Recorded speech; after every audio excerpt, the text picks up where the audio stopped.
കടുകുവറത്ത ചിരിയോടെ പ്രൈസ്തലോട് കൊടുക്കാൻ തൊലിക്കട്ടിയും ഇരിക്കട്ടിയുമുള്ള ആത്മീയന്മാർ വളഞ്ഞു വിളയുന്ന ഈ തലമുറയിൽ കുമ്പനാടിനടുത്തൊരു സഭയിൽ ഒരു സഭായോഗം കഴിഞ്ഞ് ഒരു കർത്തൃദാസനോട് ഒരു വിശ്വാസി ഒന്ന് ഏറ്റുമുട്ടി. അസഭ്യമൊന്നും പറഞ്ഞില്ലെങ്കിലും വാക്കിന് മൂർച്ച കൂടി. യോഗം കഴിഞ്ഞ് വീട്ടിൽ ചെന്നു. കഥകടച്ച് നേരെ അകത്ത് കയറി.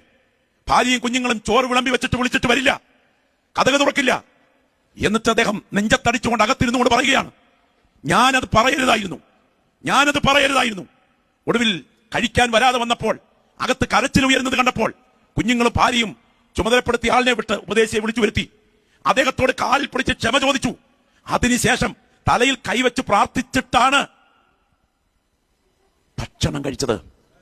ഓ, അടുത്തിരിക്കുന്നവനെ അരച്ച് കലക്കി അരക്കപ്പാക്കി കയ്യിൽ കിട്ടിയാൽ ഒറ്റ മോന്തിനകത്താക്കാനുള്ള വിരോധമുണ്ടെങ്കിലും കടുകുവറത്ത ചിരിയോടെ പ്രൈസ്തലോട് കൊടുക്കാൻ തൊലിക്കട്ടിയും ഇരിക്കട്ടിയുമുള്ള ആത്മീയന്മാർ വളഞ്ഞു വിളയുന്ന ഈ തലമുറയിൽ പാപബോധം എന്നൊന്ന് പെന്തക്കോസ്ത് സഭകളിൽ അസ്തമിച്ചിരിക്കുമ്പോൾ ഇന്ന് രാത്രി കിട്ടാനുള്ള പണത്തിന് വേണ്ടിയല്ല, വാങ്ങിക്കാനുള്ള വസ്തുവിന് വേണ്ടിയല്ല, നിത്യത കൈവിട്ടു പോകാതിരിക്കാൻ സ്വന്തം പാപബോധമോർ തലറിക്കറയുന്ന ഒരു ജനറേഷനെ ദൈവം ക്ഷണിക്കുകയാണ്.